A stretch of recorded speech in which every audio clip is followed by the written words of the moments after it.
नमस्कार दर्शकों, पूर्वांचल लाइव देख रहे हैं आप और मैं हूं आपके साथ आशीष। इस वक्त पूरे देश में एक नाम चर्चे में है, नाम है मनीष कश्यप।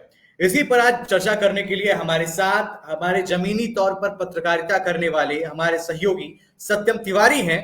इसी के साथ साथ हमारे साथ दो ऐसे छात्र हैं, क्योंकि मनीष कश्यप को ऐसा देखा जाता है कि वो छात्रों के हित के लिए लड़ाई लड़ते हैं और उन्हीं छात्रों से हम जानेंगे कि आखिर किस तरीके से वो क्या मानते हैं कि मनीष कश्यप जिस तरीके से लड़ाई लड़ते हैं, जो चीजें आती हैं, आमतौर पर जो छात्र हैं वो सबसे ज्यादा उनके वीडियोस को देखते हैं। इसी सिलसिले में हमारे साथ प्रयागराज से प्रशांत हैं, जो कि एक छात्र हैं। बनारस से हमारे साथ हर्ष मिश्रा है, वो भी एक छात्र हैं। इन्हीं के साथ हम सवालों की शुरुआत करते हैं। सत्यम, सबसे पहले आपसे, बतौर पत्रकार आप क्या सोचते हैं कि जिस तरीके से कार्यवाही हुई है, वो वीडियोस बनाते हैं, आगे चलकर सरकार ये कह रही है कि जो है कि वो एक अभद्रता कर करके वीडियोस बनाते गए। कई सारे ऐसे जर्नलिस्ट भी हैं जो आगे निकल के सामने आ रहे हैं, कोई उनके पक्ष में है तो कोई विपक्ष में है।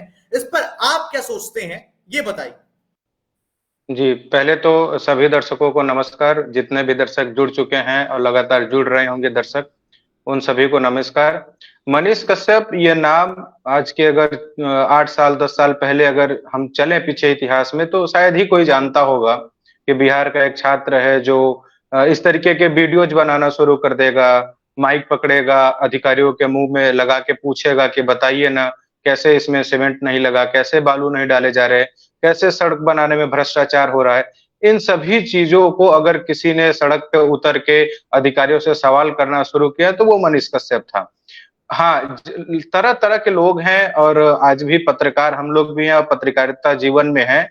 लेकिन जो लगातार पत्रकारों पे सवाल उठाया जाता है या फिर जो पत्रकारों को कहा जाता है कि ये एजेंडाधारी हैं या एक पक्षी हैं या किसी एक एजेंडे को फॉलो करते हैं, तो हम इसे दरकिनार नहीं करते, हम खुले मन से स्वीकार करते हैं। और ये अधिकतर लोग जानते हैं कि पत्रकारिता जो निष्पक्ष पत्रकारिता है, वो हर कोई जानता है कि बहुत कम बची नहीं है। और हर कोई जानता है कि व्यूज के लिए कैसे काम करना पड़ता है, किस तरीके से लोगों के बीच आना होता है। हम मनीष कश्यप को लेके 2-3 पहलुओं पे चर्चा करेंगे। पहले कि क्या वो पत्रकार हैं? क्या यूट्यूब और फेसबुक के जरिए वो पत्रकारिता कर रहे हैं? क्या जिस तरीके से वो अधिकारियों से सवाल पूछते हैं या जिस तरीके से प्रशासन को चुनौती देते हैं, जिस तरीके से चाहे भोजपुरी सॉन्ग हो, चाहे एजुकेशन मॉडल हो, चाहे इंफ्रास्ट्रक्चर हो, चाहे इकोनॉमिक सिस्टम हो, जिस पे वो बात करते हैं, उनका जो लहजा है, उनका जो तरीका है, क्या ये एक पत्रकार का होना चाहिए? तो सबसे पहला बिंदु है कि क्या उनका जो लहजा है, एक पत्रकार का ऐसा होना चाहिए। तो देखिए, पत्रकार बहुत ही सौम्य होते हैं, सरल होते हैं। हम लोग जब पत्रकारिता की पढ़ाई करने गए दिल्ली नोएडा, तो हमें सिखाया गया कि पत्रकारिता में अति गंभीर होना बहुत ही आवश्यक चीज है और कई आवश्यक बिंदु है कि पत्रकारिता में आपको बहुत ही गंभीर होना है, पहली चीज। दूसरी चीज, मर्यादित होना है, हमें मर्यादित शब्दों का प्रयोग करना है। लेकिन मनीष कश्यप में कहीं न कहीं ये चीजें थी कि वो मर्यादा को लांघ जाते थे। पत्रकारिता के जो आवश्यक गुण होते थे, कहीं न कहीं उस चीज से वो परे हो जाते थे और सवाल उठाते थे और उनका जो तरीका रहता था, वो कभी-कभी गलत हो जाता था कि वो उनके मुँह से कई अशब्द निकल जाते थे, अभद्र निकल जाते थे शब्द। लेकिन अब इस पे ये सवाल उठता है कि क्या उनकी अभद्रता को या फिर उनका जो तरीका था सवाल पूछने का, इससे उनके पत्रकारिता से क्या लेना-देना है? और उनकी जो इस समय गिरफ्तारी हुई है, इस गिरफ्तारी से और उनके पत्रकारिता जीवन से क्या संबंध है? तो देखिए, बात होती है कि तरीका सबका अपना-अपना हो सकता है, तरीका गलत हो सकता है, लेकिन इन तरीकों में बिल्कुल। ये हो सकता है कि हम किसी भी एक एंड ऑफ द पॉइंट पर जाकर के किसी भी लहजे में किसी से बात कर लें। हुँ। नहीं, इसीलिए तो मैं कह रहा हूँ कि उनका मर्यादा, इसीलिए मैं आपको बताया कि हमें भी पत्रकारिता जीवन में जब हम घुसे पत्रकारिता में, तो हमें सिखाया गया कि हमें मर्यादित रहना है, हमें मर्यादा को नहीं लांघना है, हमें शब्दों की मर्यादा में रह के ही लोगों से बातचीत करनी है। तो अगर आप शब्दों की मर्यादा लांघ रहे हैं, अगर आप अभद्र भाषा का प्रयोग कर रहे हैं, अभद्र टिप्पणी कर रहे हैं, गाली-गलौच कर रहे हैं, मार-पिटाई कर रहे हैं, थाने तक बात जा रही है, एफआईआर हो रहा है, तो कहीं न कहीं ये एक गुंडों की श्रेणी में आपको ले जाता है, पत्रकारिता की श्रेणी में नहीं। लेकिन दूसरी बात ये है कि अगर कहीं किसी गाँव में जल की समस्या है, मनीष कश्यप वहां पहुंचते हैं, गांव के 20 लोग एकत्रित होते हैं, मनीष कश्यप उस पे वीडियो बनाते हैं और वो वीडियो 50 लाख करोड़ लोग देखते हैं। और उस वीडियो का असर ये होता है कि वहां पे जो जल की समस्या है, जल की समस्या का निदान किया जाता है। एक उदाहरण है जल की समस्या। आप इसी तरीके से शिक्षा के क्षेत्र में दे सकते हैं। इसी तरीके से आप इंफ्रास्ट्रक्चर की बात कर सकते हैं कि किस तरीके से सड़कों में घोटाले हो रहे थे, किस तरीके से रेलवे में घोटाले हो रहे थे। तो उनके बात को वो जो उजागर कर रहे थे, तो अगर आप उनके पास एक व्यूअरशिप थी, उनके पास एक पब्लिक थी, तो वो जो पब्लिक की उनकी जो ताकत थी, उस पब्लिक की ताकत के दम पर वो सरकार तक अपनी बात पहुंचाने में सक्षम थे और सक्षम है भी।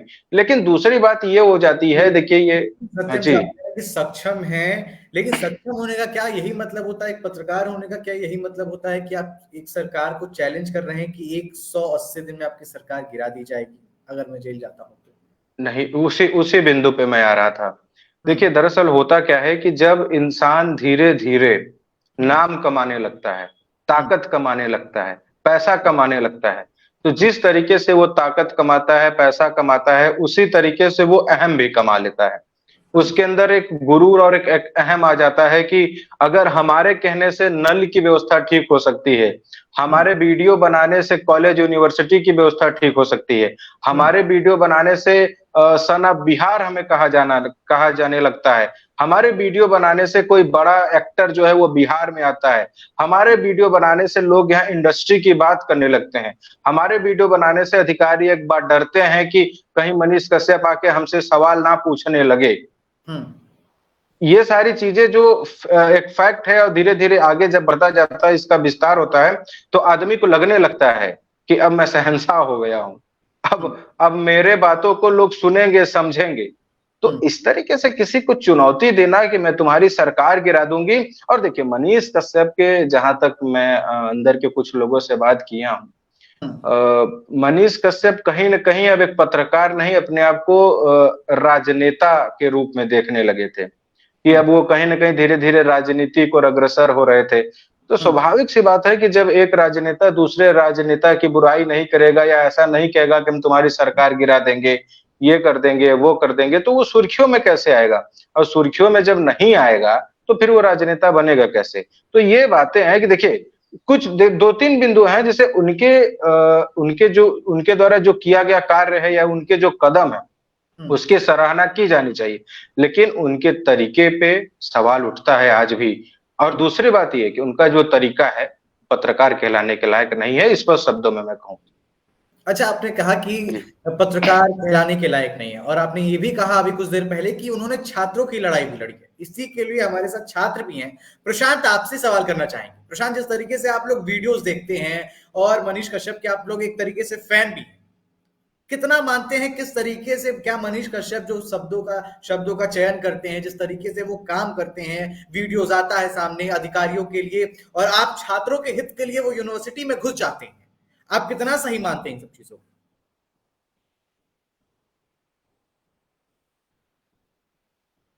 प्रशांत, आवाज आ रही है आपको? दोहरा लेते हैं, तब तक हम हर्ष से पूछ लेते हैं। हर्ष, आप बताएं, कितना सही मानते हैं आप मनीष कश्यप को? आपके हितों के लिए वो यूनिवर्सिटी में घुस जाते हैं, आपके लिए वो लड़ाई लड़ते हैं, लेकिन फिर भी एक शब्दों का जो चयन है, क्या आप उन शब्दों से आप लोग परिचित हैं? क्या आप मानते हैं कि मनीष कश्यप जो अभी शब्दों का चयन करते हैं वो करेक्ट है?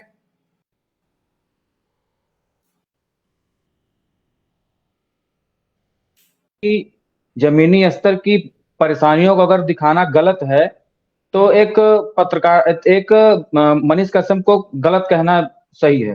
पर अगर जैसा कि अगर उनको, हेलो जी बताइए बताइए बताइए प्रशांत। जी आवाज आ रही है, बताइए। जी, अगर गांव की गरीबी, वहां की, अगर वहां के लोगों द्वारा किया गया गलत काम अगर दिखा जा रहा है, अगर वो गलत है तो फिर पत्रकारिता करना भी गलत है।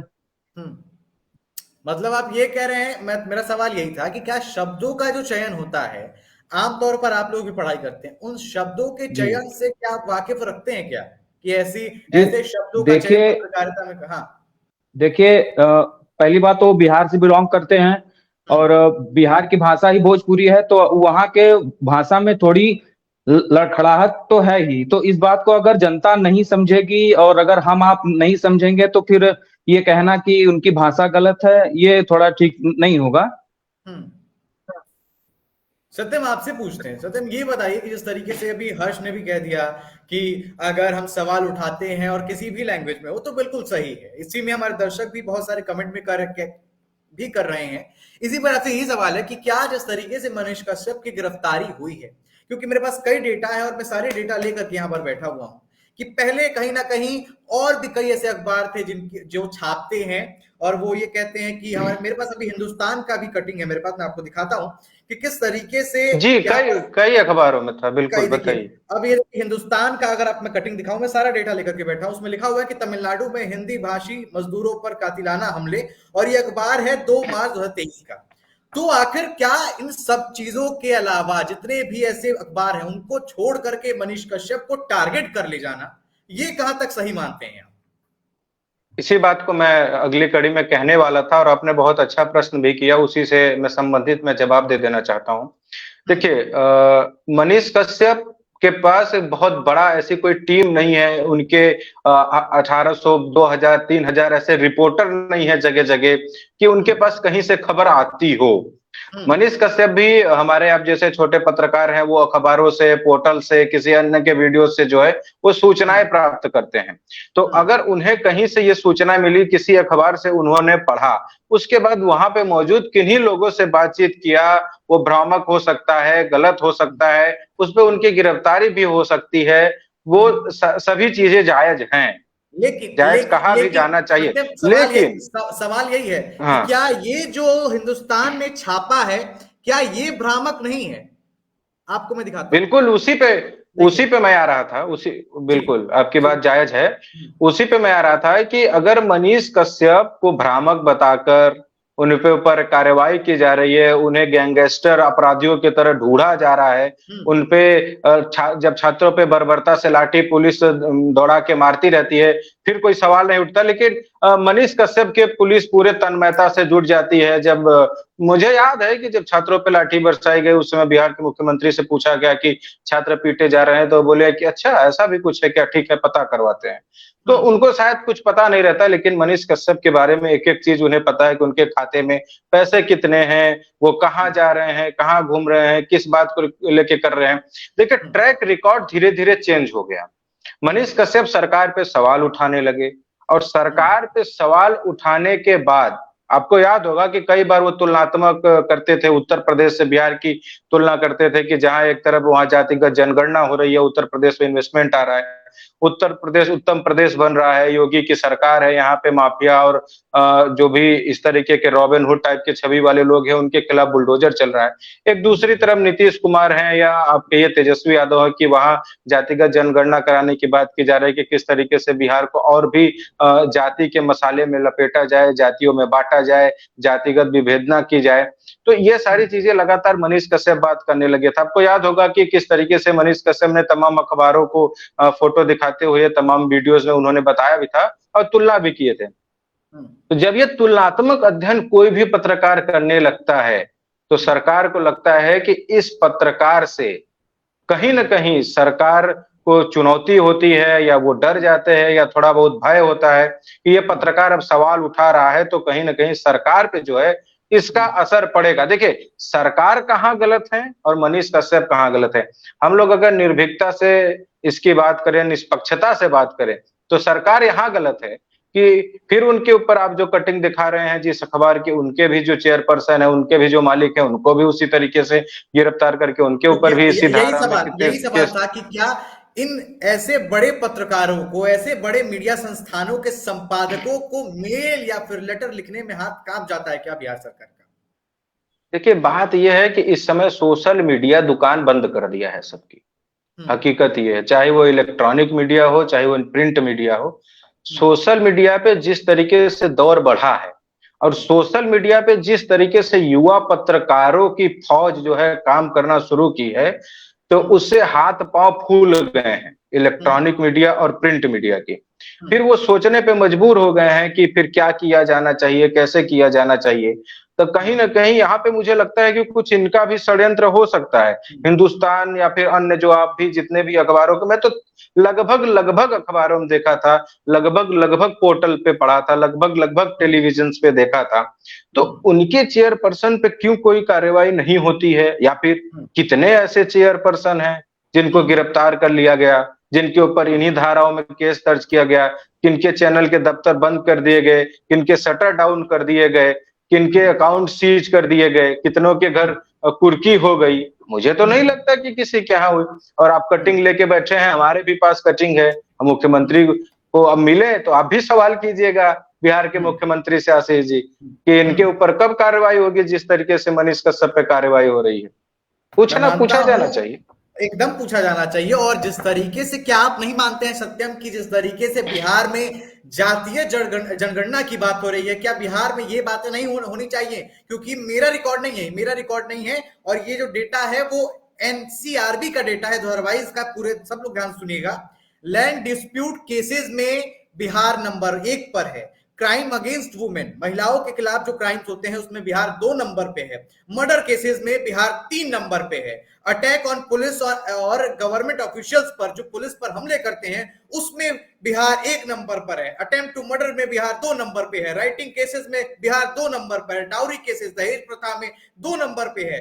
अगर बात कर ले एटीएम से रिलेटेड केसेस में तो 2 नंबर पे है। किडनैपिंग ऑफ वुमेन ऑन रेंसम और उसके मैरिज करा लेने पर बिहार 2 नंबर पर है। क्या बिहार में सरकारों को इन सब चीजों पर सवाल नहीं करना चाहिए? क्या बिहार में ऐसे जो रोज आए दिन अपराध हो रहे हैं, बिहार और यूपी का एक बॉर्डर एरिया है जहां सिवान लगता है, वहां पर आए दिन अपराध हो रहे हैं, क्या इन पर बिहार सरकार नहीं सोचती है? क्या बिहार सरकार को सिर्फ और सिर्फ मनीष कश्यप ही दिखते हैं? क्या बिहार सरकार को बिल्कुल हाँ बिल्कुल। इस पे मैं आप जिस तरीके से अपराध की बात की है, इसमें एक बहुत बड़ा मुद्दा है जो लोकसभा चुनाव में कई मीडिया संस्थानों में दिखाया भी। और मुझे याद है कि आप भी जब बिहार में रिपोर्टिंग करने के दौरान जा रहे थे तो किस तरीके से आपको एक युवक मिला था जिसके पोटली में आप खंगाले तो उसमें भी दारू की बोतलें मिली। और बिहार में आज भी शराबबंदी है, लेकिन वहां पे जिस तरीके से वाइन्स की, विस्की की जिस तरीके से लगातार खबरें आ रही हैं कि कभी जहरीली शराब पीने से इनकी मौत हो गई, कभी जहरीली शराब पीने से इनकी मौत हो गई, आप जिस तरीके से लगातार आप भी रिकॉर्ड दिखाएं, तो सबसे पहले तो सुधार करना चाहिए। तमाम जो यहाँ के पलायन में नंबर 1 पे है बिहार, आप उसमें देखिए कि जिस तरीके से बिहार के लोग पलायन कर रहे हैं, कोई ऐसा स्टेट नहीं है जहाँ पे बिहार के लोग मजदूरी करने के लिए विवश होकर न जाना पड़ता हो। हमारे जैसे छात्र जो इस उम्र के हैं, वो लगातार इंडस्ट्री इन बिहार, बिहार में इंडस्ट्री लगे, बिहार में उद्योग लगे, इस पे लगातार लेकर लड़ाई लड़ते हैं, बातचीत करते हैं, लोगों से आवाज उठाते हैं। लेकिन किस कुंभकर्ण की नींद में सो रहे हैं वहां के मुख्यमंत्री और वहां के उप मुख्यमंत्री, ये अब हम पत्रकार कैसे जवाब दे पाए, इसका तो कुछ समझ में नहीं आता। और जातिगत जनगणना सिर्फ करा लेने से लगता है कि अगर परसेंटेज देखा जाता है कि तुरंत उसकी आ जाएगा, उस तरीके की जनगणना आ जाएगी कि यादव कितने परसेंट है, ओबीसी जाति कितने परसेंट है, जनरल कितने परसेंट है, बैकवर्ड कितने परसेंट है, मुस्लिम्स की संख्या कितनी है, कहाँ पे किस नेता को टिकट दिया जाए तो वहां पे मुसलमानों का वोट कर सकता है, ओवैसी कहाँ किस कैंडिडेट को उतार रहे हैं तो वहां पे फिर जदयू को किस कैंडिडेट को उतारा जाना चाहिए, आरजेडी को किस कैंडिडेट को उतारा, ये सारी लिस्ट उनके पास है। लेकिन अभी मैं यहाँ जो हमारे साथ कई छात्र जुड़े हैं इनसे भी मैं बात करूंगा कि बिहार में किस तरीके से लगातार रिजल्ट को लेके कि वहां पे हम सुन रहे हैं 8-8 साल का ग्रेजुएशन कोर्स हो रहा है, डिग्री ही नहीं मिल रही है, तो ये भी लगातार समस्या है। तो इन समस्याओं का समाधान नहीं हो रहा है, समस्याएं जड़ से खत्म नहीं हो रही है। लेकिन आप देखिए ना, यूपी से सटा हुआ जिला है, लगातार जब भी चर्चा की जाती है तो कहा जाता है UP Bihar, UP Bihar, UP Bihar के लोग। यही तो तुलनात्मक मनीष कश्यप कर रहे थे तो उनको सलाखों के पीछे जाना पड़ा है। तो यही तो बात है कि किस तरीके से यूपी से ही सटा हुआ जिला बिहार है और बिहार से ही सटा हुआ जिला यूपी है, लेकिन और इसी तरीके की सेम गुंडागर्दी, इसी तरीके की सेम अराजकता, इसी तरीके का सेम चीज उत्तर प्रदेश में भी किसी जमाने में हुआ करता था। लेकिन आज उत्तर प्रदेश की छवि बदल रही है, लोग उत्तर प्रदेश को उत्तम प्रदेश के नाम से जान रहे हैं, लेकिन ये वो लोग पता नहीं क्यों समझ नहीं पा रहे हैं।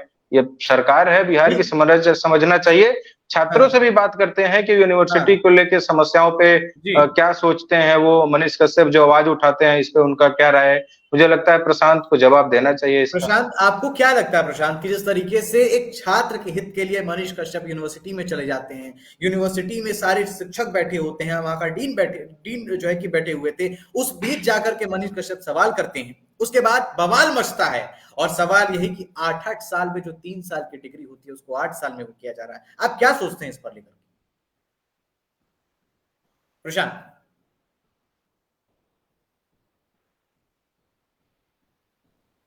प्रशांत, आवाज आ रही है आपको?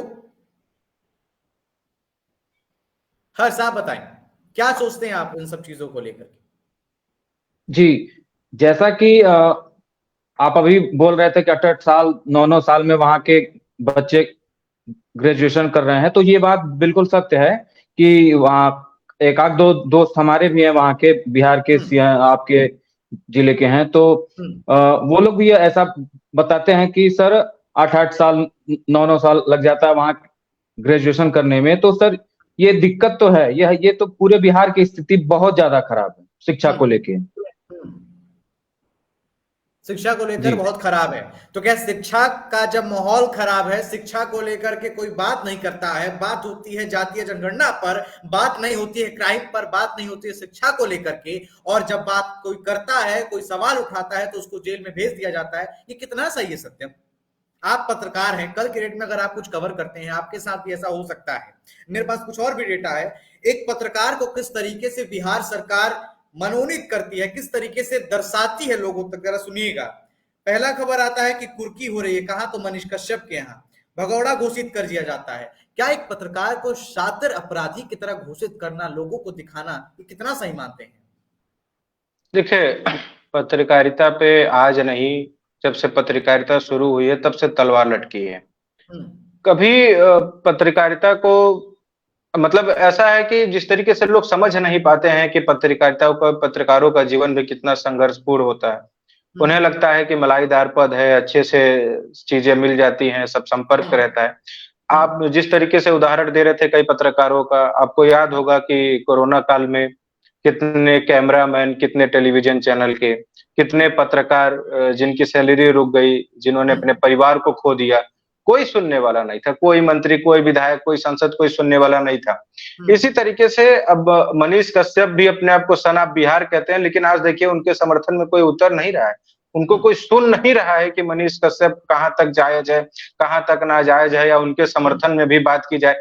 यही अगर कोई अपराधी, आशीष जी, यही अगर कोई अपराधी 1 घंटे के लिए भी जेल में गया होता तो जेल का घेराव हो गया होता। 8 गाड़ियां, 10 गाड़ियां, 20 गाड़ियां, क्या 800-900, मैं कहूंगा 2000 गाड़ियों का काफिला चलता कि जिंदाबाद के नारे लगते, इन्हें रिहा करो। ये अब किस तरीके से भ्रष्टाचार के आरोप सबसे ज्यादा राजनेताओं पे लगते हैं, ये जग जाहिर है। एक पत्रकार का आपने नाम सुना होगा कि किस तरीके से, यूपी का ही पत्रकार है और अच्छे से मैं जानता भी हूं उन्हें, कि जिस तरीके से यूपी के एक जिले में नमक रोटी दिया जा रहा था छात्रों को, उन्होंने वीडियो बनाया था, किस तरीके से कार्रवाई हुई, ऐसे कहिए कि उन्हें निस्ते नाबूद कर दिया गया उन पत्रकार को। तो पत्रकारिता का जीवन बहुत संघर्षपूर्ण है, सरकारों को इस पे काम करना चाहिए। और मैं तो ये भी मानता हूं कि जो कुछ बड़े पत्रकार हैं, वो उन्हें भी संगठित होकर के पत्रकारों के हक के लिए लड़ाई लड़ना चाहिए, ताकि अगर किसी भी पत्रकार पे इस तरीके की चीजें आए तो सभी एक साथ खड़े हों और संगठन जो है मजबूती से उनके पक्ष में खड़ा होकर उनके लिए कुछ फैसला ले। लेकिन सबसे बात यही है कि जिस तरीके से इलेक्ट्रॉनिक और प्रिंट मीडिया की जो खैरात की पत्रकारिता थी, उस पे जो लात डिजिटल मीडिया ने मारी है ना, पचा नहीं पा रहे हैं लोग। उन्हें लग रहा है कि अब इन्हें किस तरीके से बाहर किया जाए, इन्हें पत्रकार न घोषित किया जाए, इन्हें यूट्यूबर घोषित कर दिया जाए, इन्हें फेसबुकिया कह दिया जाए, टिकटॉकिया कह दिया जाए। लेकिन उन्हें पता है कि दर्शक बन जाते हैं जब एक बार, तो फिर उसके बाद जन समूह एकत्रित होता है उनके लिए, वो जन आवाज बन जाते हैं। और उन्हीं जन भावनाओं का सम्मान करने के लिए इस तरीके की चीजें को विवेचना होता है उस पे कि कहां से कौन सी चीज लाई जानी चाहिए, क्या चीज की जानी चाहिए। लेकिन जब ये सरकार की मुखालफत पे लोग उतर आते हैं, सरकार का विरोध करते हैं, तो फिर सभी लोकतंत्र केवल और केवल संविधान की किताबों में दफन हो जाता है और लोगों को समझ नहीं आता कि अब कहाँ चला गया संविधान, कहाँ चला गया पत्रकारों की रक्षा की बात, कहाँ चला गया अनुच्छेद 19, कहाँ चला गया स्वतंत्रता का अधिकार, कहाँ चला गया प्रेस की आजादी का अधिकार। ये लोगों को फिर दिखाई नहीं देता है ऐसी। लेकिन प्रशांत का कनेक्शन अगर ठीक हो तो सत्यम उनसे जी, थोड़ा बहुत बात कर लीजिए। सत्यम सत्यम सत्यम आपसे एक सवाल है। जी सत्यम, ये बताइए, आपने जी कहा कि दर्शक क्रिएट हो जाते हैं, दर्शक तय करने लगते हैं, दर्शक के लिए हम काम करने लगते हैं, लेकिन क्या जब वही दर्शक आज उनका जो, या कह लें कि दर्शक के तौर पर जो आप अगर फैन हैं, अगर वही यूट्यूबर, अगर वही पत्रकार आज जेल में, तो क्या उन दर्शकों को आवाज नहीं उठानी चाहिए? बिल्कुल, दर्शकों को आवाज उठानी चाहिए, उठाई जानी चाहिए, अपील भी करना चाहिए। मैं तो खुले मंच से अपील कर रहा हूं कि मनीष कश्यप के अगर लगता है किसी को, देखिए सबकी भावनाएं अलग अलग हैं, अगर किसी को लगता है कि मनीष कश्यप सही कर रहे थे, वो आपकी आवाज उठा रहे थे, कभी ऐसा हुआ हो कि आपके वजह, मनीष कश्यप की वजह से आपको 1 रुपए का भी फायदा हुआ हो, तो फिर एक हिसाब से समझिए वो कर्ज है। उस कर्ज को उतारने के लिए आपको मनीष कश्यप के लिए खड़ा होना पड़ेगा, मनीष कश्यप की लड़ाई लड़नी पड़ेगी।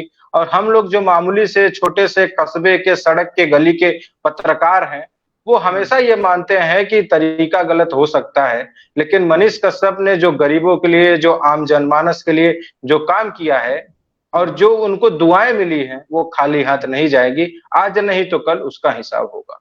प्रशांत आपसे जान लेते हैं। प्रशांत, ये बताइए कि जिस तरीके से छात्रों के हित के लिए लगातार मनीष कश्यप लड़ते रहे बिहार में, जहां 3 साल की डिग्री होती है वहां 8 साल में मिलती रही, वहां लोग अंदर जाकर के जो है कि बतौर पत्रकार, बतौर जो भी लोग कह रहे हैं यूट्यूबर, वो जाकर के सवाल उठाते रहे, लेकिन सवाल उठाने का उन्हें परिणाम क्या मिला?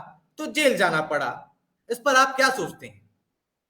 जी, देखिए आशीष जी, बहुत बहुत धन्यवाद आपका। आपने हमें अपने इस ऑनलाइन प्लेटफॉर्म के माध्यम से अपनी बातों को रखने का मौका दिया है। देखिए, मनीष कश्यप की बात अगर की जाए तो हम आम छात्र हैं, हम अपने हित के लिए हमेशा ही बात करते हैं। मनीष कश्यप जी बिहार में भी यही करते हैं। बिहार में पिछले कई सालों से आप सुनते आ रहे होंगे कि पिछले कई सालों से बच्चे बहुत परेशान हैं, युवा परेशान हैं, क्योंकि उसको यूनिवर्सिटी की डिग्री ही नहीं मिल रही है। जो छात्र तैयारी के लिए 21 साल में एलिजिबल हो जा रहा है, वही छात्र 25 साल तक उम्र तक अपने डिग्री का इंतजार कर रहा है कि यूनिवर्सिटी हमें डिग्री दे तो हम कुछ रोजगार या सरकारी नौकरी जैसी चीज संस्थाओं में जाके अपना भविष्य सुधार सके। लेकिन सरकार का या वहां के जो कुलपति हैं, उनपे इस चीज का कोई फर्क नहीं पड़ रहा है। उनको छात्र के जीवन से कोई लेना देना नहीं है, उन्हें सिर्फ अपने राजनीतिक रोटियां सेकनी है। अगर इस चीज के लिए, अगर इस समस्या के लिए मनीष कश्यप जी आवाज उठा रहे हैं, तो उसमें हमें तो नहीं लगता कि कोई बुराई हो सकती है। देखिए, जब आदमी अंधा हो जाए तो जरूरी है कि उसे एक सहारा दिया जाए, उसे कुछ बताया जाए, उसे कुछ सिखाया जाए। हमें लगता है कि इस बिहार की सरकार भी ठीक कुछ इसी प्रकार से छात्रों की बातों को समझ नहीं पा रही है, सुन नहीं पा रही है, सुन के अनदेखा कर रही है। तो मनीष कश्यप जी बहुत सही कदम उठाए कि भरी मीटिंग में, कुलपतियों की मीटिंग में जाके आवाज उठाए। ये बहुत ही एक अच्छा कदम था, पर परिणाम क्या मिला? उन्हें जेल भेजवा दिया गया। आप झारखंड का मामला ले लीजिए, प्राइमरी स्कूल देखिए आप, वहां पे कोई सुविधाएं नहीं है, पीने का पानी नहीं है, बच्चे वीडियो बना रहे हैं, वीडियो बना के यूट्यूब पे डाल रहे हैं, एक माध्यम मिल रहा है उनको बताने का। तो कहीं ना कहीं मनीष कश्यप जी एक बहुत अच्छा काम कर रहे हैं, छात्रों के लिए बहुत बढ़िया काम कर रहे हैं। उस प्रशासन की आंखों से पट्टी हटाने का काम किया है, जो कि मूक बन के, अंधा बन के सिर्फ शिक्षा के नाम पे अपनी जेब गरम कर रही है। आप देखिए, कुलपति लोग फॉर्च्यूनर से चलते हैं, बड़ी बड़ी गाड़ियों में आते हैं, मीटिंग्स करते हैं, एसी में बैठते हैं, चले जाते हैं। आम जनता के बच्चे जो हैं वो बस स्कूल जाते हैं, शिक्षा के नाम पे उन्हें कुछ नहीं मिलता। फिर कहा जाता है कि बिहार बेरोजगार है, बिहार में रोजगार कम है। आप देखिए ना, बिहार में सिर्फ उदाहरण दिए जाते हैं कि चंद कुछ आईएएस पीसीएस के दम पे बिहार का आप भविष्य नहीं बदल सकते हैं। अगर आपको बिहार का भविष्य, देश का भविष्य बदलना है, तो आपको युवा को जरूर इस चीज पे ध्यान देना होगा कि उनकी शिक्षा दीक्षा किस प्रकार से की जाए और कैसे उन्हें पढ़ाई लिखाई के साथ साथ उन्हें रोजगार देने का काम किया है। सरकार का इस पे ध्यान नहीं जाता। सरकार का ध्यान जाता है कि हमारे राजनीतिक में जो बाधाएं उत्पन्न कर रहा है, जो सच्चाई बता रहा है, सरकार उन पे प्रतिबंध लगा देती है, उनके जेल पे डाल देती है। तो ये चीजें मेरे हिसाब से, एक छात्र के हिसाब से गलत है, क्योंकि जो सही है वो सही है। ठीक है। जी सत्यम, ये बताइए, प्रशांत ने जिस तरीके से कहा कि सवाल उठाते हैं, सवाल उठाने के बाद कहीं ना कहीं सरकार उन चीजों को इग्नोर करती जाती है, अनदेखा करती है, या फिर देखती नहीं, ध्यान नहीं देती है। जिस तरीके से आपने सत्यम बताया कि मुख्यमंत्री का दौरा था और उन्होंने बोला अच्छा ऐसा भी हुआ है, क्या ये जो चीजें हैं, जिस तरीके से सवाल करने के बाद मनीष कश्यप का अकाउंट को फ्रीज कर दिया जाता है और दिखाया जाता है कि भैया 42 लाख रुपया उनके अकाउंट में टोटल था। अगर मेरे पास उसका भी रिपोर्ट है, मैं आपको दिखाता हूं भी कि किस तरीके बिल्कुल से बिल्कुल। जो है कि 42,11,937 रुपए 3 बैंक अकाउंट्स थे। जरा ये भी सुन लीजिए कि एसबीआई का एक अकाउंट है, एक आईडीएफसी बैंक का अकाउंट है और एक है एचडीएफसी बैंक का अकाउंट है। एसबीआई अकाउंट में 3,37,496 रुपए थे। आईडीएफसी बैंक के खाते में 51,069 रुपए थे। एचडीएफसी खाते में 3,37,463 रुपए थे। सचतक फाउंडेशन का जो एचडीएफसी बैंक में खाता है, उस खाते में 34,85,909 रुपए होते हैं थे। कुल मिलाकर 42,11,937 रुपए हो गए। क्या किसी भी पत्रकार या कह ले आम जनता को टारगेट करने के लिए उसके अकाउंट, उसका जो आर्थिक आमदनी था, जो उसने कमाई की थी, उसको कहीं ना कहीं बंद करके रख देना, क्या इसको लेकर के कहीं ना कहीं प्राइवेसी के साथ खिलवाड़ तो नहीं है सत्यम, कि उनका जो लड़ने की क्षमता थी, पैसा ही जब्त कर लिया गया? बिल्कुल, देखिए बात यह है कि अगर उन्हें उनकी आर्थिक स्थिति की बात की जाए या देखा जाए इन चीजों को, तो फिर ये जवाब देना पड़ेगा ना कि क्या मनीष कश्यप ने किसी का मर्डर करके ये पैसा इकट्ठा किया? क्या मनीष कश्यप को कहीं से फंडिंग हुई? कोई यहाँ पे किसी से पैसे लेन-देन किए गए क्या? इन चीजों को साबित करे, उसके बाद ये तय करे कि इनके पास ये जो धन है ये नाजायज है। हो सकता है कि मनीष कश्यप दिन में 24 घंटे में से वो 18 घंटे काम करके इन पैसों को पाए हों। हो सकता है कि मनीष कश्यप को जनता इतना पसंद की हो कि डोनेशन के रूप में उन्हें पैसा मिला हो। तो यह भी सवाल उठता है ना कि आपने जो ये सवाल किया कि हो सकता है कि 24 घंटे में 18 घंटे वो काम करके कमाए हो। हमारे पास ऑडियंस भी है, लगातार व्यूअर है, हम सबके कमेंट भी पढ़ रहे हैं। अब आपसे सवाल है एज ऑडियंस, अब आप ये बताइए, आपको क्या लगता है कि 24 घंटे में 18 घंटे करने वाली मेहनत का वो पैसा है या कहीं के फंडिंग का पैसा है? वापस सत्यम आप बताइए, तब तक जो जवाब आएगा हम बताएंगे। जी, बिल्कुल। तो देखिए लगातार मनीष कश्यप जमीन पे उतर रहे थे, उनके कई सारे हमारे जैसे युवा पत्रकार जो जो जुझारू हैं, जो काम करना चाहते हैं, जिनके अंदर पत्रकारिता का ललक है, वो सड़क पे उतर रहे थे, सस्तक का माइक लेके लोगों से सवाल कर रहे थे, जनता के बीच आ रहे थे। एक बहुत ही अच्छा मुद्दा है जो हमें लगता है कि नहीं उठाया गया, उस पे चर्चा की जानी चाहिए। मनीष कश्यप हमेशा इन चीजों का भी विरोध करते थे, जिस तरह से बिहार में भोजपुरी गानों का जो प्रचलन है, जिस तरीके से अभद्रता है, जिस तरीके का फूहड़पन है बिहार के भोजपुरी गानों में, उसका भी वो विरोध लगातार करते थे। वो कहते थे कि बिहार की जो सांस्कृतिक है वो धार्मिक संस्कृति है, भगवान बुद्ध के लिए जानी जाती है, कौटिल्य के लिए जानी जाती है, पाटलिपुत्र के लिए जानी जाती है, नालंदा विश्वविद्यालय के लिए यहाँ की धरती जानी जाती है। यहाँ का संस्कृति जो है बहुत गौरवशाली है, बहुत प्राचीन है। यहाँ की बहुत सभ्यताएं ऐसी हैं जिनसे हम सभी को सीखना चाहिए। वहाँ किस तरीके से लोग अपने संस्कृति को लेके, अपने सभ्यता को लेके किस तरीके से एकजुट रहते हैं लोग, काम करते हैं लोग। लेकिन वहीं पे अब किस तरीके से नाम हो रहा है कि अच्छा भोजपुरी गाना सुन रहे हो, अच्छा तब फूहड़पन वाला गाना सुन रहे होगे, फिर अश्लीलता सुन रहे होगे। तो क्या अगर इस तरीके की चीजों का मनीष कश्यप विरोध कर रहे थे, लगातार इस तरीके की चीजें सामने आ रही थी, तो उसका भी विरोध किया जा रहा था कि नहीं ये चीजें गलत हैं। तो कहीं न कहीं मनीष कश्यप वो नस पकड़ लिए थे जिससे कि सरकार को दिक्कत पैदा होने लगी थी। और देखिए एक और बात है, हम सभी को समझना चाहिए कि सरकारों को आज नहीं, अगर आप पिछले दौर में भी जाएंगे, इंदिरा गांधी की सरकार जो इमरजेंसी लगाई गई, किस तरीके से पत्रकारों को जेल में बंद किया गया, अखबार छपने बंद हो गए, बिजली काट दी गई।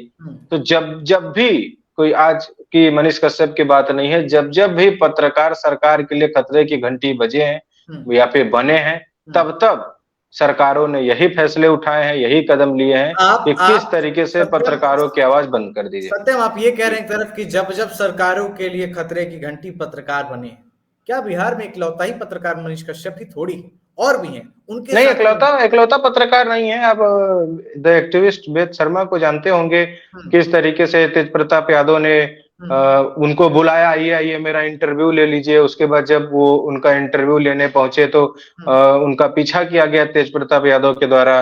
फिर उसके बाद जाके उनकी गाड़ी कहीं रुकी, तो एक पत्रकार डर के मारे किसी एक मंत्री के घर से भाग रहा है कि कहीं हम इस मंत्री के पास जाएंगे तो कुछ ऐसा ना हो जाए। तो ये तो जग जाहिर है कि मनीष कश्यप कोई इकलौते नहीं है, जो जो भी सरकार के खिलाफ आवाज उठाने का काम कर रहा है उसके खिलाफ कहीं न कहीं इसी तरीके की कार्रवाई की जा रही। क्या ये जो कार्रवाइयां हैं, या यूं कह लें कि एक पोर्ट्रे करना, जिस तरीके से सरकार या फिर जो मीडिया है, मीडिया जो आज की देश की सबसे टॉप क्लास की मीडिया है, जो टीवी टेलीविजन आमतौर पर रात के 7 बजे सभी के घरों में चलता होगा, जितने ऑडियंस देख रहे हैं सभी बड़े चाव से देखते हैं, धूम धड़ाम आता है, इधर उधर ब्रेकिंग न्यूज फ्लैश होता है, एक ही चीज को बार बार चलाया जाता है, खूब देखने में मजा आता है, लेकिन वो सरकार से सवाल नहीं करती है, वो छापती है, उससे सरकार भी सवाल नहीं करती है। तो ना मीडिया सरकार से सवाल कर रही है, ना सरकार मीडिया को, संपादकों को लेटर भेज रही है। मिल कौन रहा है? तो बीच में यूट्यूबर, जिसको तथाकथित तौर पर यूट्यूबर कह दिया जा रहा है, जो असलियत में जमीन पर चल करके जमीनी तौर पर पत्रकारिता कर रहा है। क्या सोचते हैं सत्यम आप इस तरीके से? बिल्कुल सही बात है। आज मैं करीब 4-5 साल का अनुभव रखता हूँ पत्रकारिता का, और जितना अनुभव है सब जमीन का ही अनुभव है, स्टूडियो का अनुभव नहीं है। तो मैं तो देखा हूँ कि किस तरीके से जब चुनाव आता था तो बड़े-बड़े मंच लगाए जाते थे, बड़ी-बड़ी ऐसी गाड़ियां आती थी, बड़े-बड़े कूलर चलते थे, बड़ी-बड़ी ऐसी चलती थी। तब जो स्टूडियो वाले बड़े पत्रकार, जिन्हें हम सभी कहते हैं, वो सभी बड़े पत्रकार निकल के आते थे सड़कों पर, और 1 घंटे में वो 15-20 मिनट ऐड का मान लीजिए 30 मिनट 40 मिनट वो खड़े होकर जनता को भी संबोधित करते थे। और मुश्किल से 8-10 वहां पे जो एकत्रित हुए लोग हैं, 8-10 लोगों से बात करने के बाद वो आकलन लगाने लगते थे कि किसकी सत्ता आएगी, किसकी सरकार बनेगी, कहाँ किस चीज की परेशानी है। वो उनका आकलन जो है वो पूर्ण रूप से गलत है। क्यों? क्योंकि वो जनता के बीच कभी गए ही नहीं है। जनता के बीच अब जो जा रहे हैं वो छोटे पत्रकार जा रहे हैं, जिन्हें वो यूट्यूबर या फेसबुक या ये कह के नकार दे रहे हैं। तो अब उन्हें ये लगने लगा है कि कहीं न कहीं जो असली पत्रकारिता है, या जिस ढांचे पर पत्रकारिता टिका हुआ है, जो पिलर है पत्रकारिता का, वो जो है अब इस समय जो है ये डिजिटल और सोशल मीडिया के पत्रकार हो गए हैं। तो इन्हें कैसे पत्रकारों की श्रेणी से हटाया जाए, कैसे इन पे कार्रवाइयां की जाए, इस तरीके का जो षड्यंत्र है वो इनके बीच से जो है लगातार चलाया जा रहा है। अब इसमें ये कितना सफल होते हैं आने वाले समय में, इसकी कल्पना की जा सकती है। सत्यम, जिस तरीके से आपने बताया कि इलेक्शन आता है, बड़ी बड़ी गाड़ियां आती हैं, कुछ को तो हम लोग ये भी देखते हैं कि पूरा ट्रेन बुक कर लिया जाता है और उसमें शोज होते हैं, इंटरव्यूज चलते हैं, और बतौर दर्शक सब लोग एकदम मजे से देखते हैं, और उसमें कई सारे ऐसे प्रोग्राम्स बनाए जाते हैं। लेकिन कभी ये कोई दर्शक नहीं सोचता है कि उतना बड़ा पैसा कहाँ से आता है। बतौर पत्रकार, हमने सब लोगों ने पढ़ाई की है, जर्नलिज्म की सबने पढ़ाई की है, आप सबको पता होगा कि सबसे घाटे वाली जो बिजनेस है वो मीडिया है। लेकिन फिर भी इतना पैसा आ जाता है कि वो काम कर लिया जाता है कि बड़े बड़े बसेस को बुक करते हैं, बसेस में पूरा स्टिकर होता है, उसमें पब्लिक को खूब मजा आता है। लेकिन पब्लिक को इसमें मजा नहीं आता है कि 4 रुपए का चावल कहीं गरीब को मिल जाए, उसमें पब्लिक को नहीं देखना होता है, मिर्च मसाला देखना होता है। जो आज का जो ऑडियंस है, जो आज की ऑडियंस जो बढ़ती जा रही है, जिनको मिर्च मसाले अच्छे लगते हैं, जिनको ये सीधा साधारण वाली चीजें अच्छी नहीं लगती, उनको ये अच्छा लगने लगता है कि जूम करके आया कि कल उड़ जाएगा रशिया, यूक्रेन और रशिया। तो बताइए क्या लगता है सत्यम आपको? नहीं, देखिए आपकी बात जायज है, इस पे मुझे कई चीजें याद आ रही हैं धीरे-धीरे। देखिए, कहने का मतलब ये है कि दर्शक हर चीज देखना पसंद करते हैं। आज अगर मनीष कश्यप का विरोध हो रहा है और मनीष कश्यप पे जो कार्रवाइयां हो रही हैं, तो मनीष कश्यप इतना फेमस इसीलिए हुए क्योंकि उनके पास एक समूह है, उनके दर्शक हैं, उनकी शक्ति है, उनकी ताकत है। आप देखिए ना, लोग कहते हैं कि अब फिल्मों में नगनता बढ़ गया है, लोग ऐसी फिल्में देखना ही पसंद कर रहे हैं जिसमें नगनता ज्यादा हो। ये लोगों की इसी तरीके की मेंटेलिटी हो गई है। लेकिन फिर मैं उन लोगों को यह जवाब देना चाहता हूं कि लॉकडाउन के समय जब रामायण प्रसारित हुआ तो वो सभी फिल्मों, सभी टेलीविजन शो, सभी का रिकॉर्ड तोड़ दिया। तोड़ दिया। इसमें कौन सा नगनता था? क्या लोगों की मेंटेलिटी अगर नगनता देखने की है तो फिर वो रामायण क्यों देख रहे हैं, फिर वो महाभारत क्यों देख रहे हैं? और सबसे ज्यादा देखे जाने वाला शो रामायण और महाभारत क्यों हो रहा है? जिन लोगों के केबल पे कभी नेशनल खुलता नहीं होगा चैनल, वहां पे लगातार दिन में 2-2 बार 3-3 बार नेशनल चैनल खुलने लगा। तो कहने का मतलब यही है कि एक ऐसा इस तरीके का प्रारूप तैयार कर दिया जाता है, इस तरीके के एजेंडे में लोगों को फिट कर दिया जाता है कि अगर हम इन्हें ये चीज दिखाएंगे तो ये हमसे दूर हो जाएंगे। अगर हम इन्हें ऐसे तीर तलवार वाला जू जा करके ये सारी चीजें नहीं दिखाएंगे तो ये हमसे दूर हो जाएंगे। क्यों? क्योंकि हम जमीनी पत्रकारिता नहीं कर रहे हैं। तो इसी वजह से जू जा ये सारी चीजें दिखा के कहीं ना कहीं दर्शकों को अपने प्रति अट्रैक्ट कर ले। इस तरीके से टेलीविजन पे चलाएंगे कि लगेगा कि भाई वॉल्यूम कम करो, कौन आ गया, कहां से आ गया, इस तरीके की चीजें हैं। हेलीकॉप्टर के सामने इस तरीके से डांस करते हुए रिपोर्टिंग किया जाने लगता है कि लगता है कि भैया कैमरामैन किस तरीके से कैमरा हैंडल कर रहा होगा, वो भी 8वां 9वां अजूबा ही है जो कैमरा चला रहा है। साइकिल पे किस तरीके से लोग एकदम मदारी जमहूरियत की तरह पत्रकारिता करने लग जाते हैं। तो एक्टिंग अच्छा कर रहे हैं उन्हें, मुझे लगता है पत्रकारिता छोड़ के अगर एक्टर बनना पसंद करे तो जॉनी लीवर से बढ़िया कर सकते हैं। सत्यम, जिस तरीके से मनीष कश्यप की जो बातें हम लोग शुरू से कर रहे हैं, दर्शक भी देख रहे हैं, दर्शकों से मैं रिक्वेस्ट करूंगा, पहली बार ऐसा रिक्वेस्ट कर रहा हूं कि शेयर कीजिए वीडियो को, क्योंकि ज्यादा से ज्यादा लोगों तक पहुंचनी चाहिए। क्योंकि देखिए कमेंट, अगर कमेंट कुछ आ रहे हो तो पढ़िए। मैं बता देता हूं। एक कमेंट है, शाह हुसैन कहते हैं कि गलत को गलत कहना कोई अपराध नहीं है, पत्रकार हो या यूट्यूबर भ्रमित खबर परोसे हैं तो सजा मिलनी चाहिए, सभी इससे वाकिफ रखते हैं। लेकिन सवाल भी सुन लीजिए मेरा क्या है। सवाल ये है कि अब 2 टीमें बट गई हैं, एक टीम जो मनीष कश्यप के समर्थन में है और एक जो विपक्ष में है। तो ये 2 टीमों का बटना, ये दोनों लोग बिहार के हैं, ये दोनों ही बिहार वासी हैं, लेकिन ये 2 तरीके की मानसिकता किस तरीके से पनप गई, कहां कमी रह गई थी, या फिर क्या कुछ था इसका पूरा डेटा?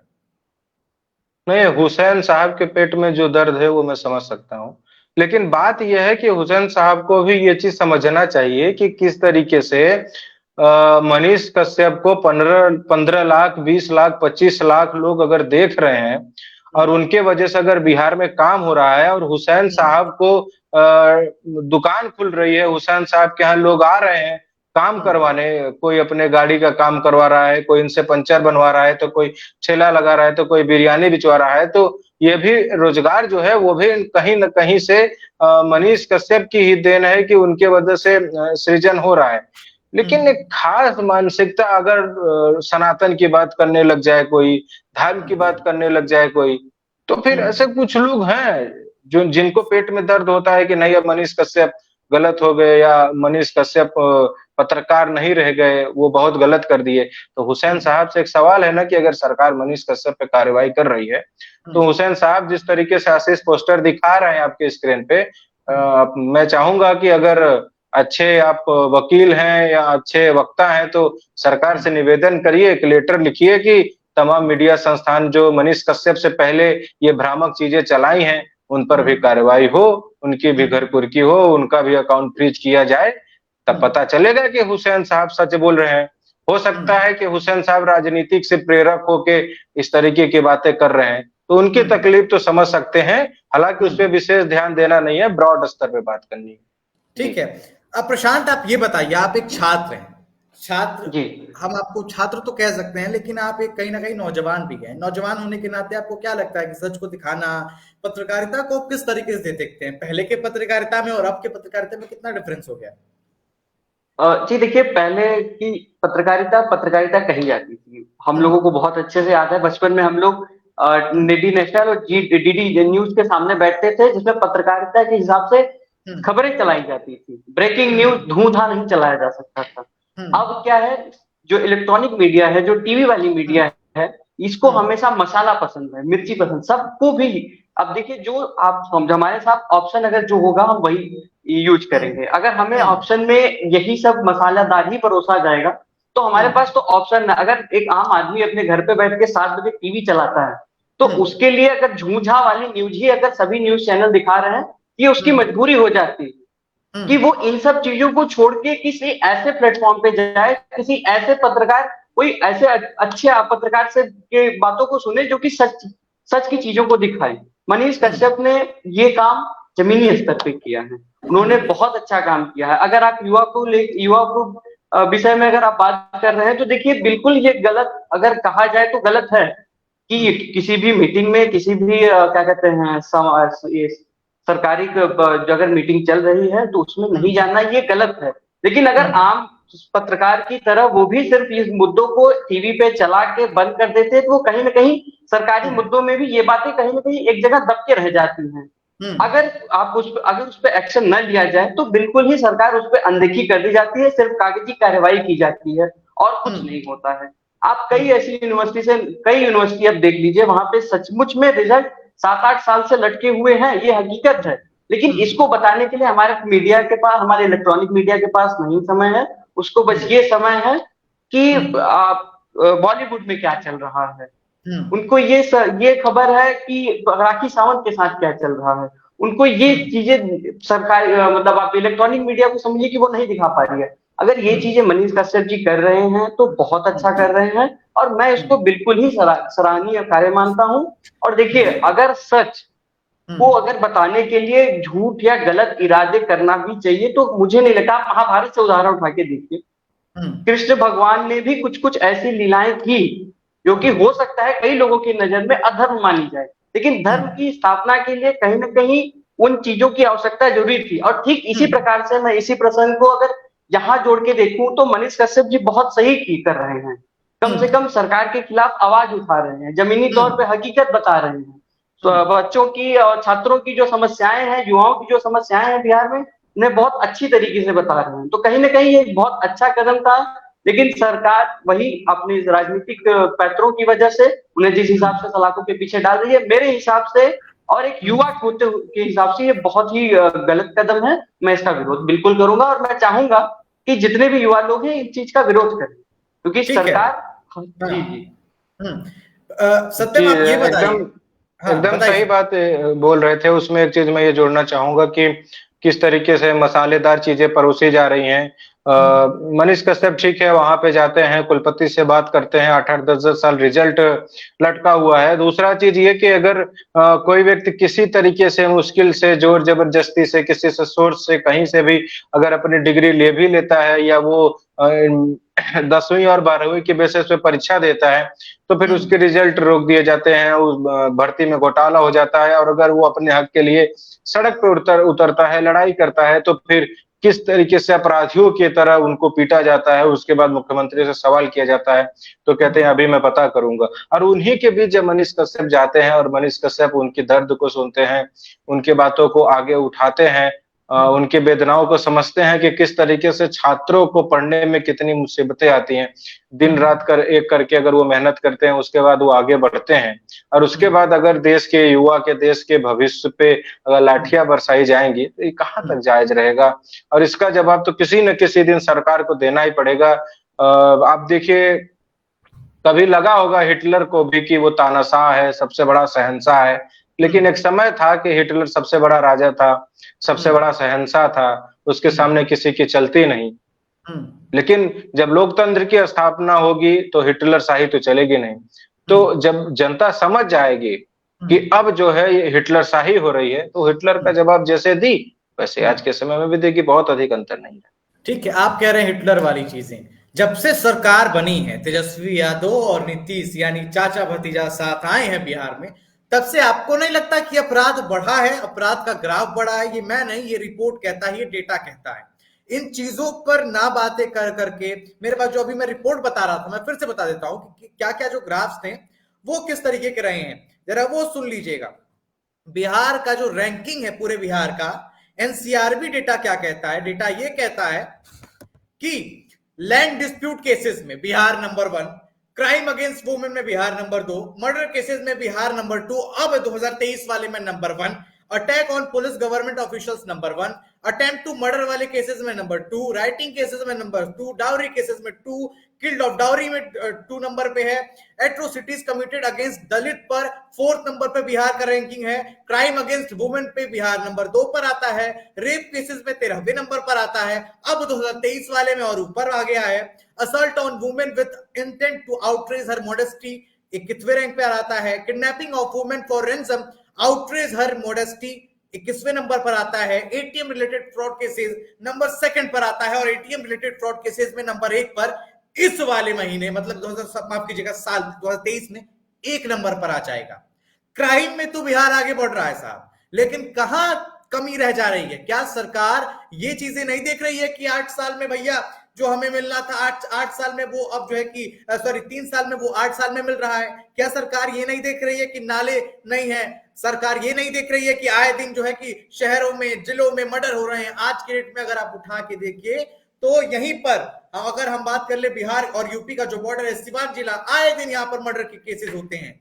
क्या यहाँ पर पुलिस प्रशासन पर सीधा तौर पर जो है कि खो दिया है क्या अपना जो है कि जो तलवार जो लटका हुआ सरकार पर?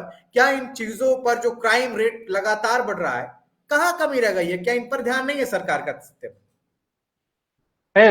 सरकार का ध्यान है, लेकिन दरअसल बात ये होती है ना कि चुनाव जीतना है।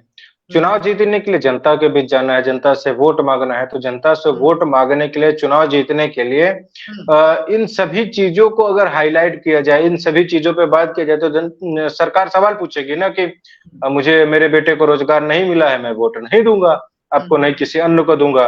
तो उनको समझाया जाएगा कि नहीं, आपको बेटे को रोजगार तो नहीं मिला है, लेकिन आप मेरे बिरादरी के हैं ना, आपके लिए हम जातिगत जनगणना करा रहे हैं ना, आप हमारे बिरादरी के हैं, जनगणना कराएंगे, आपको आरक्षण देंगे, आप हमारे जाति के हैं तो आप हमें ही वोट दीजिएगा। तो मतलब चीजें हैं किस तरीके से फिर जाति में, धर्म में। एक मिनट के लिए आपको रोकूंगा सत्यम जी, 1 मिनट के लिए। इतने दर्शक हमें देख रहे हैं, करीबन इतने दर्शक में अगर कोई भी बिहार का है, जितने भी लोगों में अगर अपनी बातों को रखना चाहता है तो इस मंच पर स्वागत है। आप अभी लाइव में नंबर दे रहा हूं, नोट कीजिए, इस पर व्हाट्सएप कीजिए, आपको लिंक जाएगा, उस लिंक से आप हमारे साथ जुड़ सकते हैं। 7905008442। फिर से दोहरा देता हूं, 7905008442 ये नंबर है, इस पर आप व्हाट्सएप कीजिए। अगर आप बिहार से हैं, बिहार लिखिए, आपको अभी कनेक्ट करके आप लाइव में जुड़ेंगे और अपनी राय को रखेंगे। हाँ सत्यम, क्या कह रहे थे आप? जी, बिल्कुल वही कह रहा था कि राजनेता हैं तो उन्हें जाना पड़ता है, लोगों के बीच जाना पड़ता है, लोगों से सवाल करना पड़ता है। जब वो जाते हैं तो उनको लगातार सवाल का सामना करना पड़ता है कि जब बिहार में बाढ़ था, बाढ़ की समस्या थी, जब खाने को खाना नहीं था, पीने को पानी नहीं था, जब लोग त्राहिमाम कर रहे थे, इधर भाग रहे थे, कोई उधर भाग रहे थे, तब तो नेताजी दिखाई नहीं पड़े। आज नेताजी अपना जातिगत कार्ड लेकर आए हैं कि भैया देखिए हम इस जाति के हैं और हमें टिकट मिला है, हम आप लोगों के कल्याण की बात करेंगे और आप हमें वोट देना। तो ये बिहार की बहुत गंभीर समस्या है। वही मैं फिर दोबारा कहूंगा कि कोई ऐसा इंडस्ट्री नहीं है, कोई ऐसा जॉब प्रोफाइल नहीं है, कोई ऐसा विभाग नहीं है जिसमें बिहार के लोगों का बोलबाला ना हो। अब दिल्ली का ही अनुभव उठा के देखिए कि पत्रकारिता का ही अनुभव उठा के देखिए कि सर्वाधिक पदों पे अगर कोई आसीन है या कोई बड़ा पत्रकार कहा जाता है तो उसमें आपको टॉप 10 नाम में से टॉप 5, टॉप 6 बिहार के ही लोग मिलेंगे।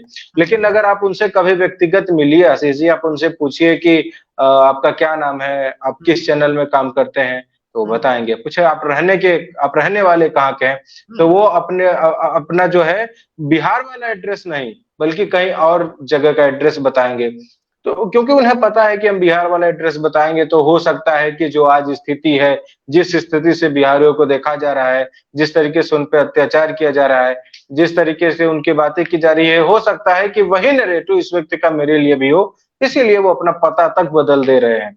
तो समझने की बात है, सरकार कहाँ तक इन चीजों को नहीं समझ पा रही है, कब तक किसी लोकतंत्र के चौथे स्तंभ को कटघरे के किनारे खड़ा करके, सलाखों के पीछे डाल करके, उसकी आवाज को दबा करके अपना ये मंसूबा कामयाब करने की कोशिश करेगी। लेकिन उसे समझना चाहिए कि सत्य परेशान हो सकता है लेकिन पराजित नहीं हो सकता। तो मनीष कश्यप पराजित नहीं होंगे और उनके साथ उनकी जो 10 लाख, 20 लाख, 25 लाख करोड़ जो उनकी फैमिली है, जो डिजिटल फैमिली है, उनके साथ है और उनके हक की लड़ाई लड़ रही है, तो उनको दबाया नहीं जा सकता। इसी तरीके की इसके पहले भी कई इलेक्ट्रॉनिक और टेलीविजन चैनलों के भी जो सरकार के विरुद्ध दिखा रहे थे, उनके ऊपर भी कार्रवाई की गई, सरकार बदली, फिर कुछ नहीं हुआ। तो वही उसी तरीके की स्थिति है कि मनीष कश्यप भी अगर सच की आवाज उठा रहे हैं, जनता के बीच जा रहे हैं, जनता से बातचीत कर रहे हैं।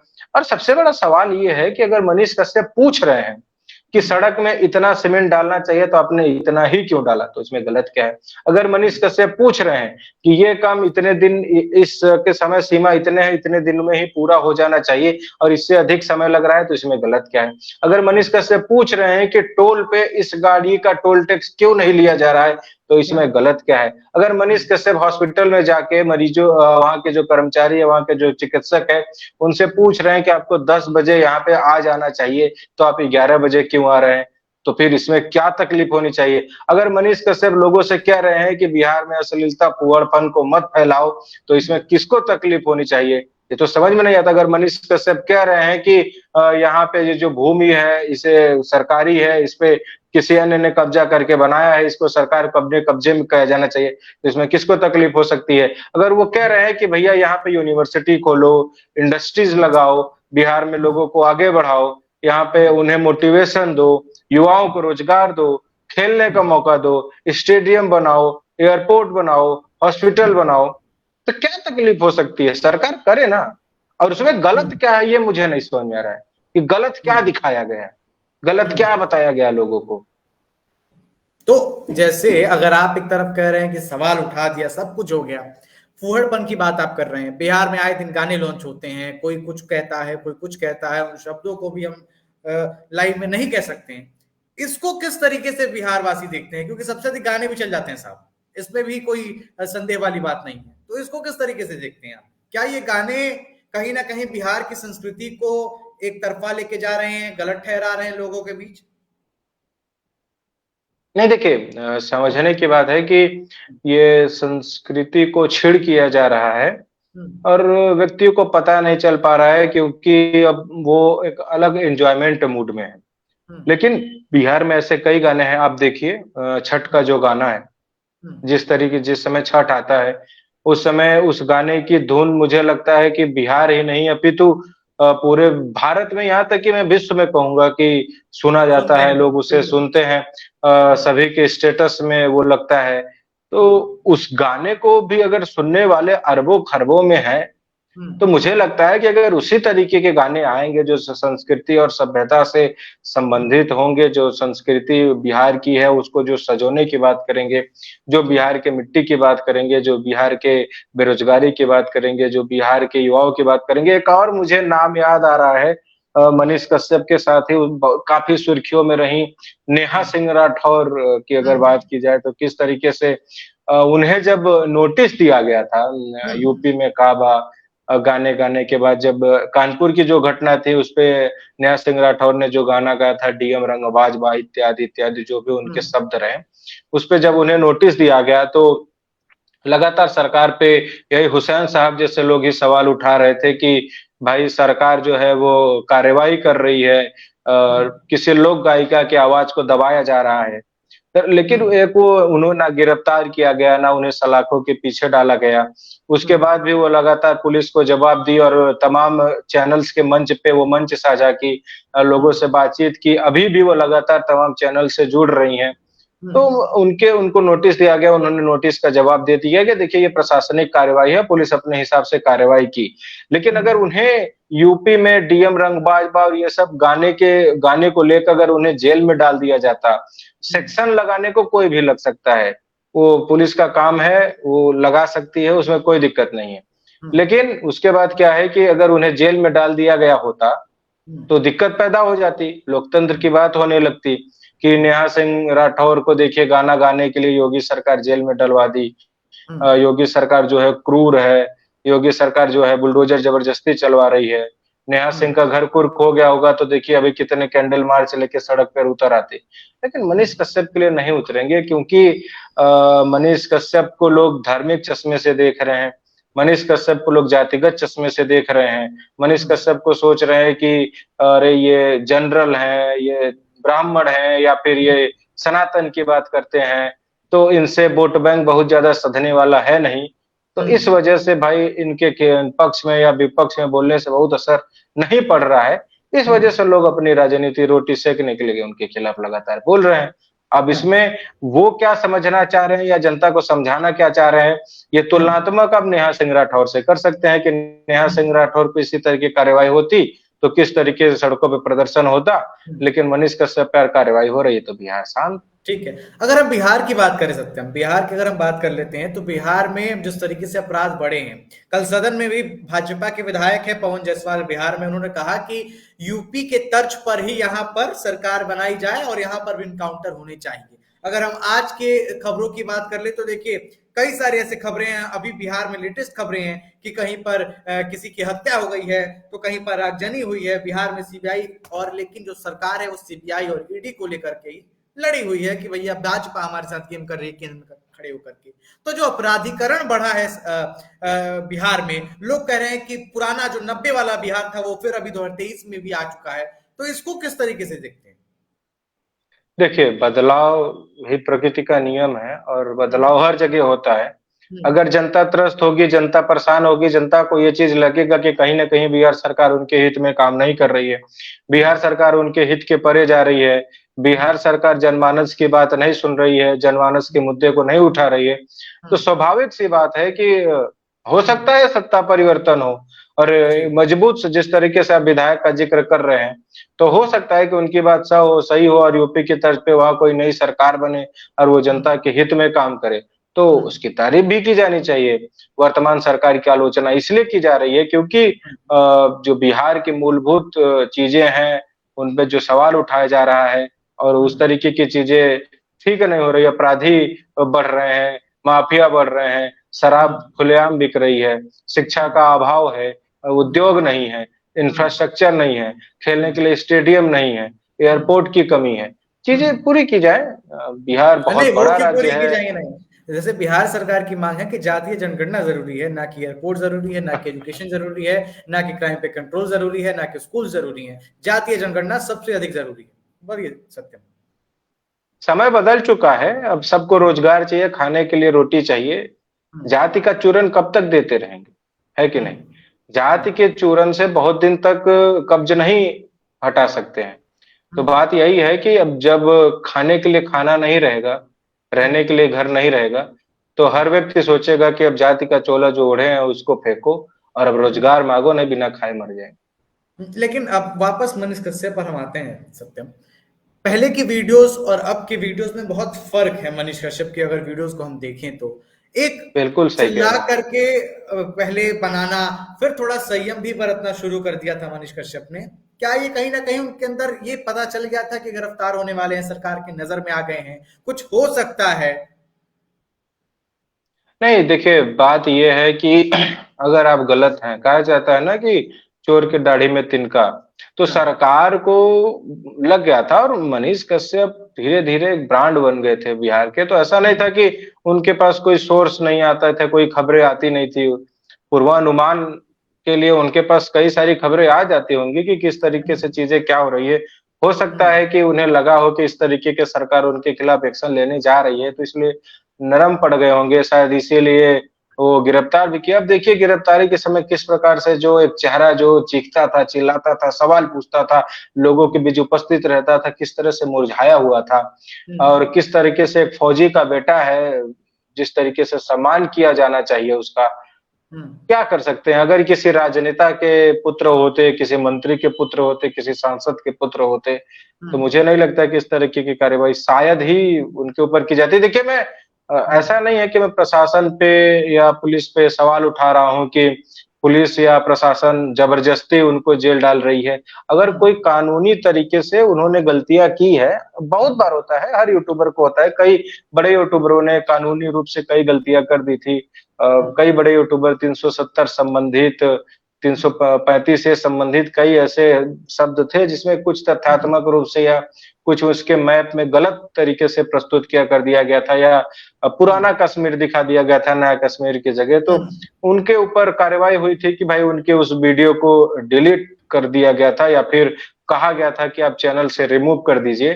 तो अगर मनीष कश्यप भी के लगता था अगर ऐसा कि वो कुछ भ्रामक कर रहे हैं, इससे समाज का माहौल बिगड़ सकता है, तो उनको भी इस तरीके के नोटिस दिया जाता कि आप इस वीडियो को डिलीट कर दीजिए और इस वीडियो को आप हटा दीजिए। और यूट्यूब फेसबुक स्वयं ही नोटिस दे देते और वो हटा देते इस वीडियो को।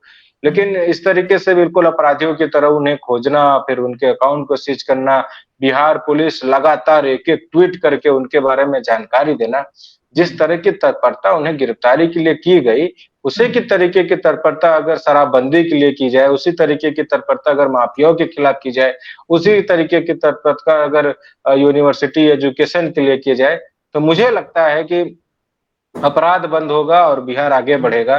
तो प्रशासन को भी इस बात को सोचना चाहिए, और अगर मनीष कश्यप के खिलाफ कुछ लीगल कार्रवाई की गई है किसी भी एक सेक्शन के तहत, तो वो उनका वकील समझेगा, वकील जानकार है, वकील समझेगा। कोर्ट जाएंगे, कोर्ट है, हाई कोर्ट है, सुप्रीम कोर्ट है। इंद्र राम चौधरी हैं और वो लिखते हैं कि सबसे असरदार तो धार्मिक चूर्ण है, धार्मिक चूर्ण के आगे सब मुद्दे फेल हो जाते हैं। क्या फौजी के बेटे का काम झूठे वीडियो बनाकर दंगे फैलाना है? सवाल है।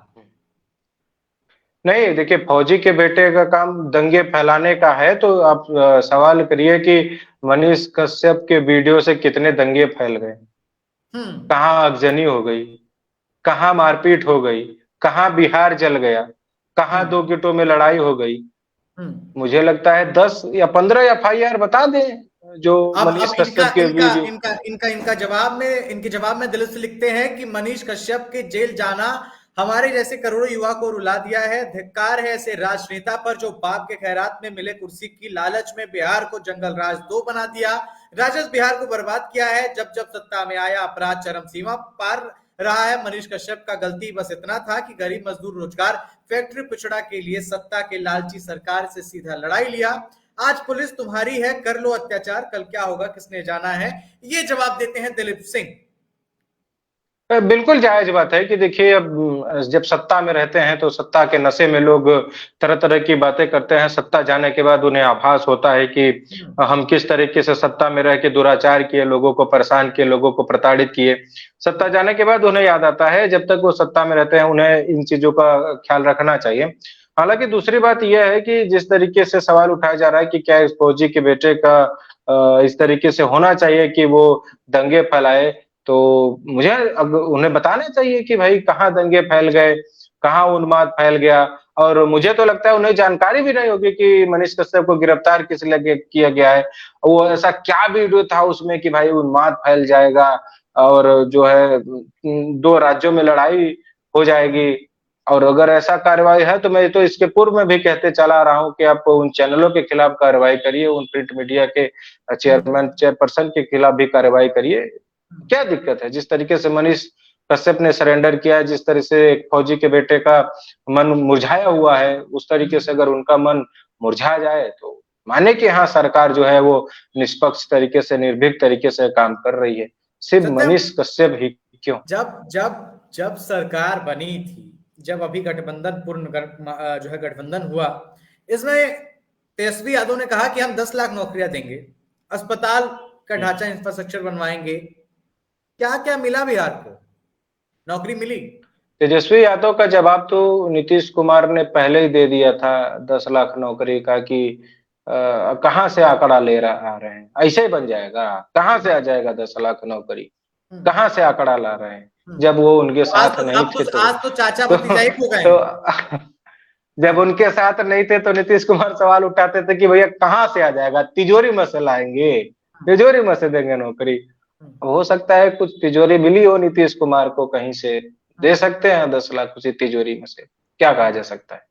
ठीक है, तो देखिए, बहुत बहुत धन्यवाद सत्यम आपका, प्रशांत आपका बहुत बहुत धन्यवाद हमसे जुड़ने के लिए। जितने भी दर्शक देख रहे हैं, बहुत बहुत धन्यवाद आप सभी का इस वीडियो को देखने के लिए। शेयर कर दीजिए। चलते चलते अगर आप मनीष कश्यप के बारे में क्या सोचते हैं, जो कार्यवाही हुई वो सही हुई, गलत हुई, इस बारे में आप क्या सोचते हैं, शेयर करके बताइए, कमेंट करके बताइए हमें। देखने के लिए, वीडियो देखने के लिए बहुत बहुत धन्यवाद। नमस्कार।